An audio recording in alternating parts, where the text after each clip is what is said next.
What's going on, gardeners? On today's 2-minute garden tip, I'm going to show you a simple trick that will help you triple your carrot germination. Growing carrots could not be easier. They are one of the most cold-hardy vegetables that you can grow. They have virtually no pests, and when you grow them in the winter, they taste great. However, they have one drawback, and that is that they are very difficult to germinate. Carrots are so difficult to germinate because they won't germinate in a mulch layer. You then have to dig a very shallow trench that you can never let dry out completely, and then you need to keep it moist, but you also can't water it so hard that the very shallow buried seed doesn't wash away. Oh, and by the way, if they germinate with any weeds, the weeds will outcompete them because the seedlings are so fragile. The way that we've always combated this poor germination rate is by heavily overseeding our trench and then thinning later. And as you can see, I just showed you how to plant these carrot seeds, which I will very lightly cover in the soil, but now I'm going to show you the trick that will dramatically increase the germination rate that your seeds will pop up and not have to worry about any kind of competition or washing away.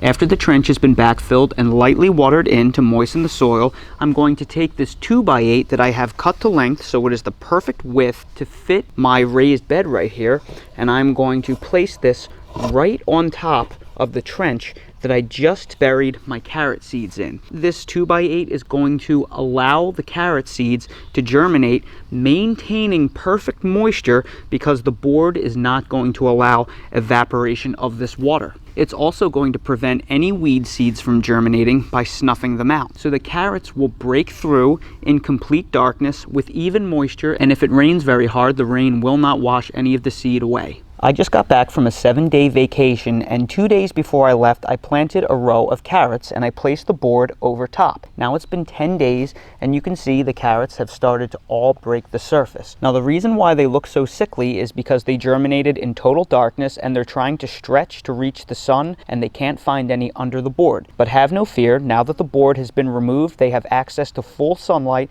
and they will thicken up in only about a week's time. These lush, thick, beautiful carrots that you see right here were also germinated under that same board, and they started off as the same sickly looking white hairs that germinated in darkness, but they thickened up just fine and they're already starting to form beautiful roots. You can expect germination in about 7 to 10 days, and once you see enough of them have broken ground, simply remove the board. This is a surefire way to increase your carrot seed germination rates. And that's today's 2-minute garden tip. If you're new to the channel, please consider subscribing and hitting the bell to receive new video notifications, and check out our Amazon storefront and spread shop in the video description for a list of the gardening products I use and awesome custom designed apparel and other gear. Your support is greatly appreciated.